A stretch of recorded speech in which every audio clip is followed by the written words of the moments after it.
It was a struggle for me. School was a struggle for me. I have a learning disability. It's harder for me to comprehend a lot of things. You know, I was the shy one. I sat in the back. I felt like if I asked a question, it was going to be a dumb question. I kind of got ushered aside. The start of middle school, I ended up losing my grandmother. And, you know, I was a grandmother's kid, you know. That was my best friend. I was already dealing with the death of my biological father, who was murdered about 3 blocks away from my grandmother's house. It was just a downward spiral for me. I made it to the 11th grade, and then I just couldn't go anymore. My lifestyle actually took me down that path to where I was hanging on corners and doing all the wrong things with all the wrong crowds. I was talking to a girlfriend at that point in time, and she was like, "I'm scared for you." And it was either, hey, go to work or go to a pine box. And she actually helped me get a job. I never knew how to fill out an application, halfway knew how to write my name correctly on the application. And I held on to that job as a way to get out, you know, and that was just my way of holding on to life. With my first job that I did have, they passed me up twice for a promotion because of my background.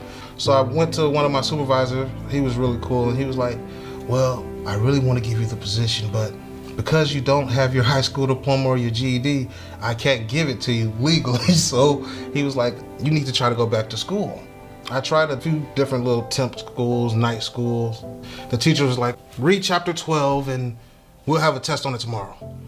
Well, you ain't gonna explain it, or what am I looking for? You just telling me to read a chapter and go. So that didn't work. I was on the road to nowhere. I got my daughter in school. She's doing good. Got my son out. He's starting school. He's doing all right. And I'm like, man, my mom's like, "You gonna let your kids beat you, huh?" I said, "What you mean?" She said, "You gonna let your kids beat you to the finish line." She's like, "You don't have a big old head start." I said, "What did you talk about, Mama?" She said, "You ain't gonna go back and get your diploma." You see the commercial? And so and behold, Summer Academy comes on the TV.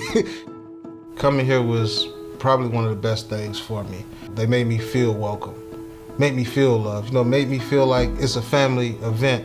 I think a lot of our students, they don't have hope. And when they come here, we just try to instill that hope in them and let them know, hey, your future is going to change if you work hard. I had a hard time. I mean, I came here on a 3rd and 5th grade level.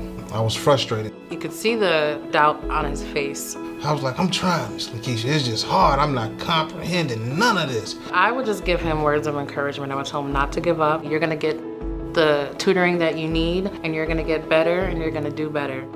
Just having somebody to stand with you, you know, and just help you. You know, it's not all about holding your hand, but sometimes we need your hand held just to be led the right direction.